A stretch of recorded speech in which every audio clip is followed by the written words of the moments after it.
Hello everyone, আসসালামু আলাইকুম। সকলকে all job news and education চ্যানেলে স্বাগত জানাই। চলে আসলাম নতুন একটি ভিডিও নিয়ে। ভিডিও শুরুর প্রথমে বলে রাখি, যারা আমার চ্যানেলে নতুন দয়া করে আমার চ্যানেলটি সাবস্ক্রাইব করে দিতে ভুলবেন না। যারা ইতিমধ্যে দিয়েছেন তাদেরকে জানিয়ে অসংখ্য ধন্যবাদ। তো আজকে ভিডিওর বিষয় হচ্ছে, আপনারা অনেকেই জানতে চেয়েছিলেন যে সমাজসেবা অধিদপ্তরের ইউনিয়ন সমাজকর্মী পরীক্ষার জন্য কি আবার রিসার্কুলার হবে কিনা এবং এই পরীক্ষাটি আদৌ হবে কিনা, না নতুন আবার সার্কুলার আসবে তখন পরীক্ষাটি হবে। দেখেন, আমি যদি এক কথায় বলি, দেখেন, রিসার্কুলার হবে এমন কোনো নিউজের সত্যতা নেই এখন পর্যন্ত। তো যেটি শোনা যাচ্ছে এটি হচ্ছে আপনার ইউটিউব, ফেসবুক থেকে গুজব বলতে পারেন। তো এখানে বলা হয়েছে, দেখেন, পদের রিসার্কুলার হচ্ছে এমন কোনো অফিসিয়াল সরকারি তথ্য নেই। আসল অবস্থা হচ্ছে, সমাজসেবা অধিদপ্তরের অফিসিয়াল নোটিশ অথবা ওয়েবসাইট সাম্প্রতিক সময়ের রিসার্কুলার সংক্রান্ত কোনো বিজ্ঞপ্তি প্রকাশ পায়নি।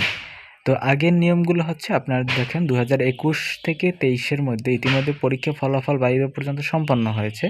কিন্তু এই যে আপনাদের সমাজকর্মী পদের জন্য যে নিয়োগটি দেওয়া হয়েছিল, এখন পর্যন্ত যেহেতু আপনাদের পরীক্ষার ডেডলাইন দেওয়া হয়নি, তো এই জন্য অনেকে ধারণা করতেছেন যে এই সময়ের ভিতর তো আপনার অনেক আসন শূন্য হয়েছে। তো এই শূন্য আসন নিয়ে আবার রিসার্কুলার আসবে কিনা, তো আসার সম্ভাবনা থাকতেই পারে। এটা 100% যে বলবো যে আসবে না এমন কোনো গ্যারান্টি না, তবে আসতে পারে। কিন্তু এখন পর্যন্ত আসছে কিনা এটা কোনো নিশ্চিত না। কিন্তু এখন পর্যন্ত রিসার্কুলার হবে এমন কোনো তথ্য আপনার সমাজসেবা অধিদপ্তর থেকে জানায়নি। তো এখানে দেখেন, এখানে বলা হয়েছে ইউটিউব, ফেসবুক থেকে এখানে 8-9 হাজার পদের নিয়োগ বা রিসার্কুলার আসছে, এমন টাইপ আপনারা শুনতে পারেন, কিন্তু আসলে এটা বাস্তব না একেবারে।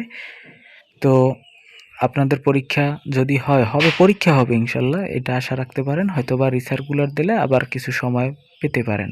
তো এই ছিল আজকের ভিডিও। দেখা হবে পরবর্তী ভিডিওতে। সঙ্গে থাকুন আমার চ্যানেলের। ধন্যবাদ সকলকে। আল্লাহ হাফেজ।